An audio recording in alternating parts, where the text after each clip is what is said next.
A little bone to pick with you. Growing up in Alabama, I was the only Cody for like 700 miles. Then you start talking about your son, Cody, and now they're like Starbucks. There's a Cody in every corner. My name is Cody, and if I was listed on the New York Stock Exchange, would you invest in me? I'd take a look. Good morning, it's 7:21. I'm Cody Stark. Well, police in Sacramento are investigating what they say may be a serial rapist. It's Bob right there. He was only 24 years old when he won the medal. He flew over 940 missions. I mean, 940 missions. Out of all those missions, the Dumbo drop, the Air America missions, there's one mission, he said, that really stands out in his mind. Sail away with me to another world, 'cause we rely on each other. Cody came up with this idea to take on Guy Fieri in an onion cutting challenge. So Cody, explain what you're doing here now. Okay, it's called Chopping Onions with Guy Fieri. I thought we'd chop some onions and talk about some sad stuff. Remember that part in terms of endearment? Take care.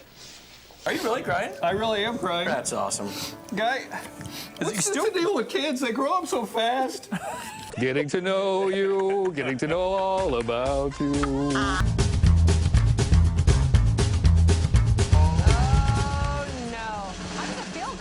Like a guy is bouncing on my noggin.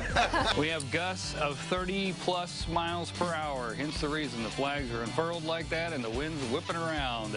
We have team coverage this morning. I've got your Valley forecast. Ned is in the KOBR Weather Center with a look at the Sierra, and Lori Wallace is braving the elements outside in her studios in West Sacramento. Well, a security guard claims Folsom's vice mayor pretended to be a cop and then assaulted him. The vice mayor says the whole thing is a complete fabrication. Rudy Dizon. Well, it's a day off for everybody, and they go to the Red Sox game, and then the race is there, and they cheer everybody on to the end. It's just really a fantastic day in Boston. Just awful, awful things that happened yesterday. They're still continuing. They have cordoned off pretty much the entire length of the marathon, so more than 26 miles, because they want to obviously go back and double check and see if they can find anything that will help lead them. The very end of the race there is one of the most photographed places on Earth, in the end right there. So they're going to have a mosaic of photographic evidence to kind of, try to find out who did this, and maybe we'll understand why. I don't know. Perhaps no modern-day tragedy has a greater impact on race relations in America than the murder of Emmett Till. This was back in the 1950s in Mississippi.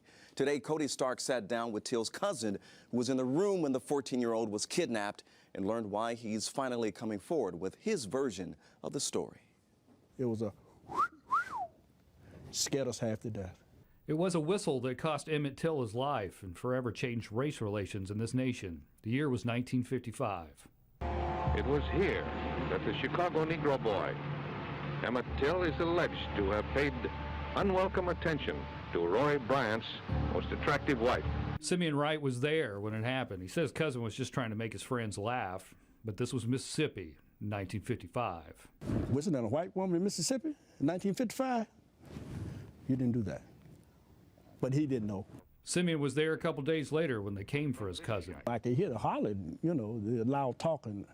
And when they got in my room and turned the light on, I saw two white men standing at the foot of my bed. They took Emmett away, they beat him, they tortured him. Then finally shot him in the head, threw him in the Tallahatchie River. This is the muddy backwoods Tallahatchie River, where a weighted body was found, alleged to be that of young Emmett Till. Emmett's mother, Mamie, had the body sent back to Chicago. She demanded an open casket. She wanted, I want the world to see what they did to my baby. And she had a glass top casket. And the whole world got to see what racism looked like. And the world did see. Emmett's battered corpse was shown in magazines. Network News showed it. Bob Dylan wrote a song about it.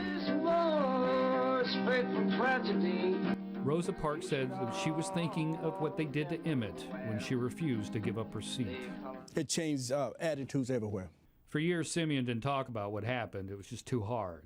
Then he had the courage to write down what happened in this book so he'd never forget. Don't forget what happened to Emmett. Please don't forget.